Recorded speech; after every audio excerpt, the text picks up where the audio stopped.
हमने इस बार पूरे बंगाल के लिए जो इश्तिहार बनाए हैं कि बाया महाज जीतने से क्या करेगी, हम हर असेंबली के लिए इश्तिहार बनाए हैं और इस तरह से कम्युनिटी के लिए भी हमारा इश्तिहार बना हुआ है। जो पिछले 6 महीना से हम बंगला बचाओ का जो मुहिम किए हैं, वो उसका जो कुछ बिहार से हमने शुरू किया था वो आके कम्युनिटी में खत्म किया था, कुछ सोच समझ कर ही तो कि यहाँ पे ये बीजेपी तृणमूल का ये जो खेल है इसका खात्मा करने के लिए हमने मानस मुखर्जी को खड़ा किए हैं।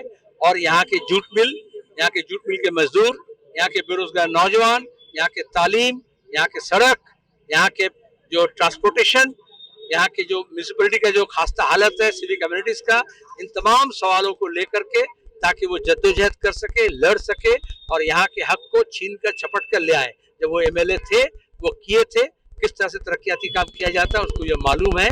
और बीजेपी और टीएमसी दोनों को शिकस्त देने के लिए पूरे बंगाल में आप देखोगे बाया महाज की तरफ एक लहर सा हो रहा है।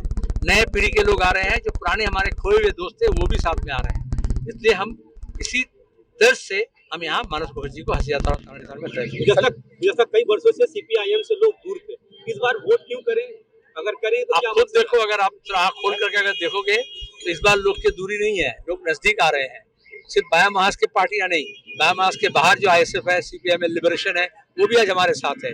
बीजेपी अपने दोस्त को खोया है, टीएमसी अपने दोस्तों को खो चुकी है, सिर्फ बाया महाज नए नए दोस्त को शामिल किए। सलीम साहब, आज बहुत दिनों के बाद कमरहट्टी में एक लाल आंधी दिखाई पड़ रही है, ये इंकलाब की आहट सुनाई दे रही है। ये आसार कमरहट्टी से कुछ बिहार तक है। यहाँ आप देखें करंदगी से हाजी साहबुद्दीन आए, वहाँ खुद वो चुनाव लड़े और पहला फेज के चुनाव में ये देखा गया कि टीएमसी हाफ हो चुकी है और दूसरे चरण के चुनाव में टीएमसी साफ हो जाएगी। इसलिए बीजेपी को हम ये बंगाल बीजेपी के हाथ में देना नहीं चाहते।